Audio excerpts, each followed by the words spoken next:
நான் இப்ப எவ்வளவு சந்தோஷமா இருக்கேன் தெரியுமா? சின்ன குழந்தைங்களுக்கு புது ட்ரெஸ் போட்டுக்கிட்டா எவ்வளவு சந்தோஷமா இருப்பாங்களோ அந்த அளவுக்கு சந்தோஷமா இருக்கேன். ஏன்னா இது எல்லாமே நீங்க வாங்கி கொடுத்தது. ரொம்ப அழகா இருக்க மலர்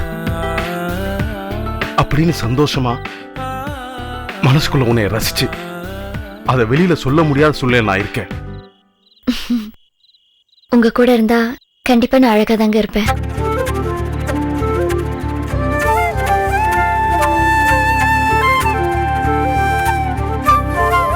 அழகா இருக்க மலர்.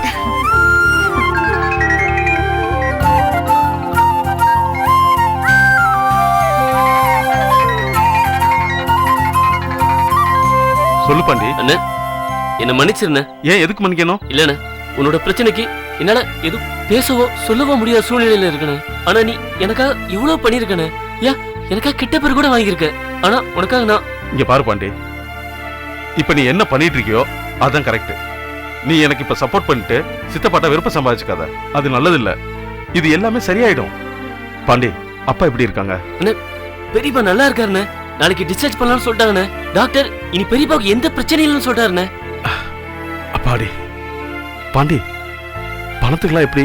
அண்ணே, அப்பா கையில அந்த 20,000 முதலே கொடுத்தாச்சுண்ணே. 10வது வரைக்கும் மக வேற நகையை வேற கழட்டி கொடுத்துச்சு. அதை வச்சு 20,000 புரட்டி அதையும் கொடுத்தாச்சு. மொத்தம் இது வரைக்கும் 40,000 கொடுத்தாச்சுண்ணே. அப்புறம் நாளைக்கு பெரியப்பா டிஸ்சார்ஜ் பண்ணும்போது 30,000 தேவைப்படுமாண்ணே. அப்பா எப்படியாவது புரட்டிடுவேன்னு சொல்லியிருக்காருண்ணே. சித்தப்பாவா? ஆமாண்ணே, அப்பா அங்கெங்கேயோ தெரிஞ்சவங்கிட்ட படத்துக்காக சொல்லிட்டு இருக்காரு போல தெரியுதுண்ணே. இங்க பாரு பாண்டி, நானும் சொல்லி வச்சிருக்கிறேன். நாளைக்கு நானும் 30,000 ரெடி பண்ணிட்டு வந்துடுறேன். ஆஸ்பத்திரிக்கு வரேன் பாண்டி. சரிண்ணே. அண்ணே, இப்ப மகா எங்கூட தானே இருக்கா. என்னை ஏத்துக்கிட்டானே. என்ன பாண்டி, வரிசையா சந்தோஷமான விஷயமா சொல்லிட்டு இருக்க? ஆமாண்ணே. அப்புறம் மகா கர்ப்பமா இருக்கானே. வாழ்த்துக்கள் பாண்டி. தேங்க்ஸ்ண்ணே. அண்ணே, மகாவை கூப்பிட மாமா இங்க வந்தாருண்ணே. அப்பதானே மகா கர்ப்பமான விஷயமே எங்களுக்கு தெரிஞ்சு. அண்ணே, மாமா மகா பேராவணி கூப்பிட்டாருண்ணே. ஆனா மகா நான் இங்கே இருக்கேன்னு சொல்லிடுச்சுண்ணே. அண்ணே, மாமா மகாவையும் என்னையும் கோச்சு விட்டாருண்ணே. இங்க பார், அவர் எனக்கு தான் கோவப்படல, அவரை விட்டுரு. இங்க பாரு பாண்டி, இப்பதான் நீ மகா கவலைப்படாம பாத்துக்கணும், சந்தோஷமா வச்சுக்கணும், சரியா? அது விஷயமா தானே இப்போ உனக்கு ஃபோன் பண்ணேன். என்ன பாண்டி? அண்ணே, மகா நகையை கட்டி கொடுத்தது தெரிஞ்சு மாமா கோவிச்சுட்டு திரும்பி வந்தா நகையோட வான அத்தையிட்ட சொல்லிட்டு போயிட்டாருண்ணே. அத்தை இப்ப இங்கே தானே இருக்கு. மகா என்கிட்ட வந்து நகையை திருப்பி கொடுக்க முடியுமான்னு என்கிட்ட கேட்டுச்சுண்ணே. அண்ணே, மகா முதல்ல வாய் திறந்து என்கிட்ட உரிமையோட கேட்டிருக்குண்ணே. அண்ணே, நானும் சரின்னு சொல்றேண்ணே. அண்ணே, நீ தானே எப்படியாவது ஹெல்ப் பண்ணும் ப்ளீஸ்ண்ணே. முயற்சி பண்றேன் பாண்டி. அண்ணே, முயற்சி பண்றேன்னு சொல்லாதண்ணே, ஏற்பாடு பண்ணிடுண்ணே. பெரியப்பாவுக்கு அப்பா எப்படியாவது ஏற்பாடு பண்ணிடுவாண்ணே. அண்ணே, எனக்கு நீ தானே இருக்க.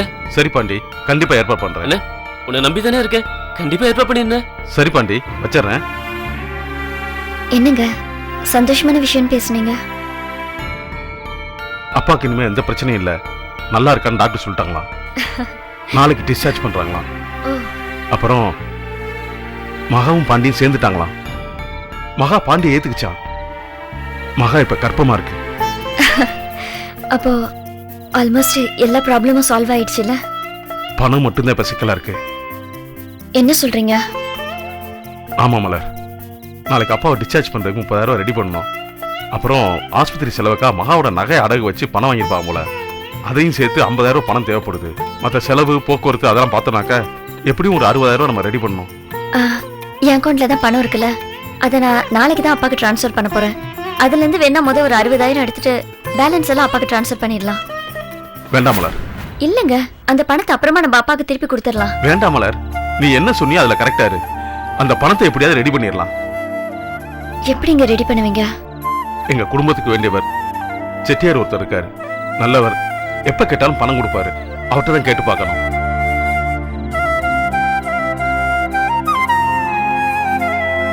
என்ன மலர்? இல்ல, பணத்தை ஏற்பாடு பண்றதுக்கு கஷ்டப்படுவீங்களான்னு பயமா இருக்கு. கொஞ்ச நேரத்துக்கு முன்னாடிதான் நீ அழகா இருக்குன்னு சொன்னேன். சொல்லி வாய் முடுறதுக்குள்ள திருப்பி பண கஷ்டம் அது இதுன்னு சொல்லி உனக்கும் கவலையை கொடுத்துட்டேன். ரெடி பண்ணிடலாம் மலர்.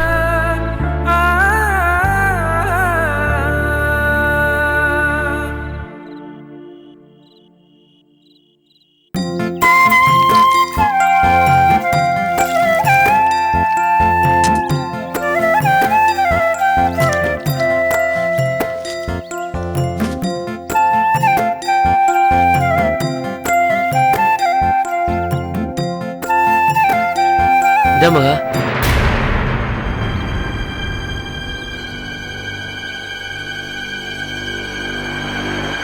மாத்திரை சாப்பிடு மகா.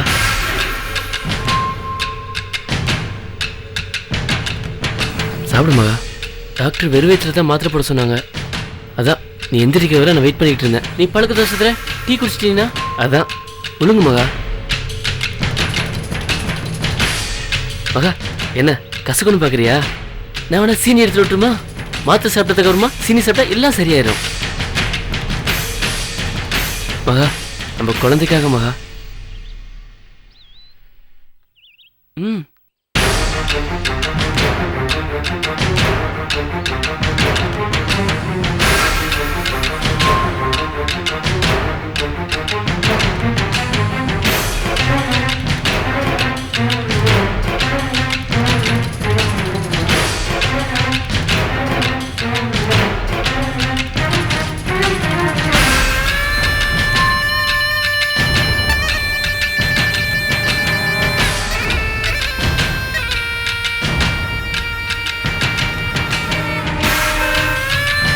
இப்படித்தான் இதே மாதிரி தான் மகா. நீ கொடைக்கானல உடம்பு செல்லாதப்போ உடனே நான் பாத்துக்கிட்டேன். நீ மாத்திரை சாப்பிட அப்படி அடம்பிடிப்ப. மாத்திரை கண்டாலே நீ ஓடுவ. இவ்வளவு ஏன் இங்க வந்ததுக்கு அப்புறமா என்ன தவிர யாருமே உனக்கு மாத்திரை தர முடியாது. என்ன அப்ப நான் செஞ்சது எதுவும் உனக்கு தெரியாது. ஆமா, அப்போ தெரியாம நடந்துச்சு, இப்போ தெரிஞ்சே நடக்குது. மகா மாத்திரை சாப்பிட்ட உடனே சாப்பிடக்கூடாதுன்னு டாக்டர் சொல்லியிருக்காங்களே. நான் போய் சாப்பாடு என்ன இருக்குன்னு பார்த்துட்டு வந்துட்டுமா? நீங்க இரு.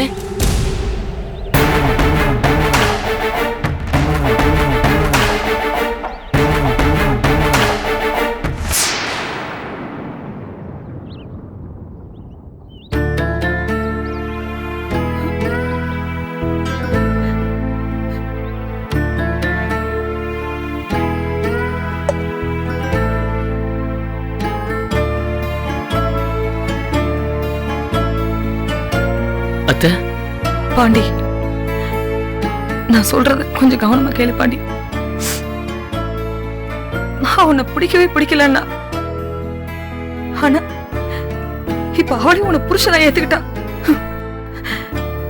இனிமே நீதான் அவளை பத்திரமா பாத்துக்கணும் பாண்டி. அத்தை நான் பாத்துக்காம வேற யாரத்தை பாத்துக்குவா? அதுக்கு இல்ல பாண்டி, ஒரு பொண்ணு கல்யாணம் கட்டி குடும்பம் குழந்தை ஆனதுக்கு அப்புறம் பட வேண்டிய கஷ்டத்தை எல்லாம் என் பொண்ணு இப்பவே பட்டுட்டா. இதுக்கு மேலே அவ கஷ்டப்படக்கூடாது. அதுக்காக தான் நான் சொல்றேன்.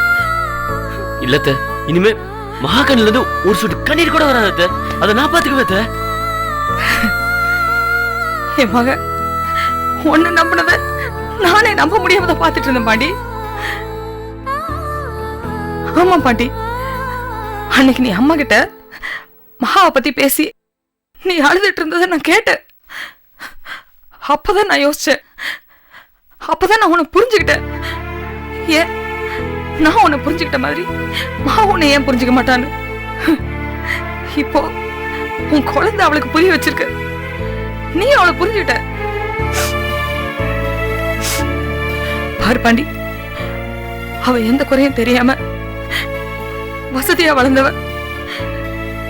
நீ அவளுக்கு எந்த வசதியும் செஞ்சு கொடுக்காட்டியும் பரவாயில்ல, ஆனா தயவு செஞ்சு அவளை கஷ்டப்படுத்திடாத பாண்டி. ஏன்னா அவன் நிறைய பட்டுட்டா. எல்லாத்தையும் இப்பெல்லாம் பேசுறீங்க அத்தை. நீங்க பக்கத்துல இருந்து பார்க்கதான் போறீங்க. நான் மகா எப்படி வச்சு பாத்துக்கேன் பாருங்க அத்தை. அந்த நம்பிக்கை எனக்கு இருக்கு பாண்டி. என் மகளுக்கு நீ அன்னைக்கு பண்ணதெல்லாம் அநியாயம் தான், தப்புதான். ஆனா நீ எதுக்காக பண்ண? மகா உனக்கு வேணுங்கிறதுக்காக தானே. அதை நான் இப்ப புரிஞ்சுக்கிட்டேன் பாண்டி. நீ மகாவை இப்படி பண்ணிட்டேங்கிற ஆத்திரத்துல நான், மகா, என் புருஷன் எல்லாரும் உன்னை என்னென்னவோ பேசியிருக்கோம். ஏன் அவர் ஆத்திரத்துல உன்னை அடிக்கோடு செஞ்சிருக்காரு. நீ ஆசையா எடுத்த வீடியோ, போட்டோ ஆல்பம் இது எல்லாத்தையும் எரிச்சிருக்காரு. இதெல்லாம் அவர் உண்மையில வச்சிருக்கிற கோவம் தான். அதாண்டா அதெல்லாம் பண்ண வச்சது. ஆனா அது எதையும் மனசுல வச்சுக்காத பாண்டி. மகா உன்னை ஏத்துக்கிட்ட மாதிரி, நான் உன்னை ஏத்துக்கிட்ட மாதிரி மகாவோட அப்பா உன்னை புரிஞ்சுப்பார். ஆனா அது வரைக்கும் நீ கொஞ்சம் பொறுமையா இருக்கணும். ஏன்னா யார் மனசு எப்போ எப்படி மாறும் என்னால கணிக்க முடியல. எனக்கு என் மகன் நல்லா இருக்கணும், அவ சந்தோஷமா இருக்கணும். அது ஒண்ணு மட்டும்தான் இப்ப என் கண்ணுக்கு தெரியுது. அத்த நீங்க சொன்ன மாதிரி மகா எனக்கு வேணும்னு அப்படி நடந்துக்கிட்டேன். இப்ப மகா என் பொண்டாட்டியா என் பிள்ளைக்கு தாயா இருக்கா. அத்த என்ன மீறி ஒரு சுடு சொல்லு கூட அவள் சொல்ல மாட்டேன். அத்த மகா இப்போ எனக்கு குழந்தை. அத்த அத்த அவளை நல்லா நான் பாத்துக்குவேன். அத்த நீங்க ஒண்ணும் கவலைப்படாதீங்க, நீங்க தைரியமா இருங்க. அத்த இது போதும் பாண்டி, எனக்கு இது போதும். எனக்கு நம்பிக்கை இருக்கு.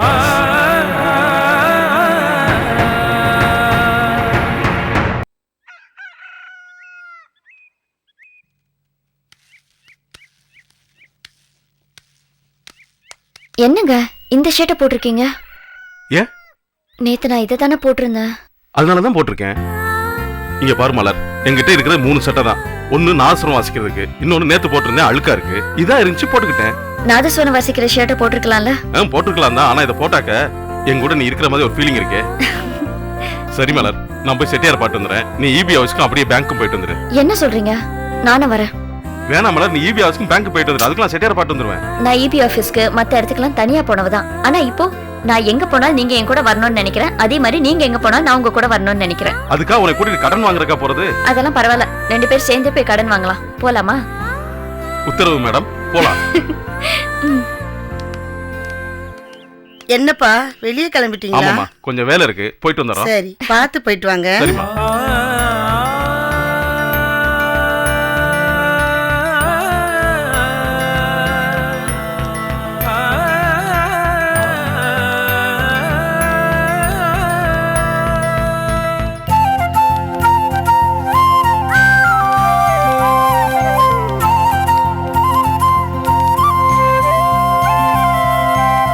ஐயா வணக்கம். வணக்கம். ஜெகநாதன் பொண்ணா? ஆமா. நல்லா இருங்க. எல்லா விஷயம் கேள்விப்பட்டேன். பாதி போய் பாதி உண்மை. மற்றவங்களுக்கு அடுத்தவங்க விஷயம்னா வாயை பொழந்து பேசுவாங்க. நீங்க எல்லா விஷயம் யோசனை பண்ணி பண்றோம்னாச்சே, இதுல எப்படி அவசரப்பட்ட? யோசிக்க முடியாத சூழ்நிலை. அதனால தானே அந்த பொண்ணுடைய அண்ணன் போய் உங்க அப்பாவை அடிச்சு போட்டிருக்கேன். இப்ப இந்த பொண்ணு பிடிச்ச வாழ்க்கை வாழுது. நீயும் பொண்டாட்டின்னு சொல்ற, சேர்த்து வைக்க வேண்டியானே, ஏன் சண்டை போடுறாங்க? அறிவு வேண்டாம். வீட்டில் உள்ள பெரிய மனுஷனை போய் இப்படி அடிச்சிருக்காங்க. இன்னும் பொண்ணை வீட்டில் வச்சு அளவு பார்க்க போறாங்களா?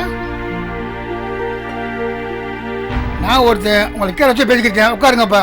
இல்ல பரவாயில்ல. அட நிக்காத, கால் வலிக்க போகுது. புதுமா போல உட்காரு. இல்ல பரவாயில்ல, இருக்கட்டும். சரி, இப்ப அப்பாவுக்கு எப்படி இருக்கு? அப்பாவுக்கு இப்ப பரவாயில்ல. அப்பா விஷயமா தான் உங்களை பார்க்க வந்தேன். அப்பா விஷயமா? என்னன்னு சொல்லப்பா. ஆஸ்பத்திரியில இருந்து அப்பாவை டிஸ்சார்ஜ் பண்ணணும். அதுக்கு பணம் தேவைப்படுது, அதான் உங்களை பார்க்க வந்தேன். எவ்வளோப்பா தேவைப்படுது? 60,000 ரூபாய். அவ்வளோதானே. நீ வாங்கின கடனை ஒழுங்கா கட்டுவேன். உனக்கு தர்றதுக்கு என்ன? பூபதி, தம்பிகிட்ட 60,000 கொடுத்து கையெழுத்து வாங்கிக்கப்பா. சரிங்கய்யா. ரொம்ப நன்றிங்க. சரி, அதை விடப்பா, உங்க விஷயத்தை பொறுத்த வரைக்கும் அப்பா என்ன முடிவு எடுத்துக்காரு? எங்க அப்பா ஆஸ்பத்திரியில எந்திரிச்சு வந்தாங்கன்னா கண்டிப்பா எங்களை ஏத்துக்குவாங்க நம்பிக்கை இருக்கு. எனக்கே நம்பிக்கை இருக்கு கோபி. 2 பேருமே அப்புறம் அம்மா பழகுறீங்க, சிநேகிதர மாதிரி பழகுறீங்க. தோல் மேல கைப்படாத பாக்கி பணத்தை வாங்கிக்கிங்க.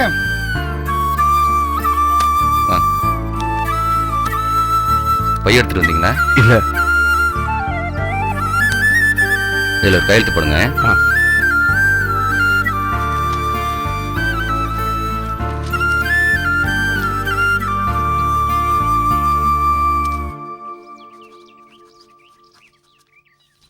வரங்க. வாங்க. எல்லாம் நல்லபடியா நடக்கும். போயிட்டு வாங்க. வரங்க. போயிட்டு வாங்க.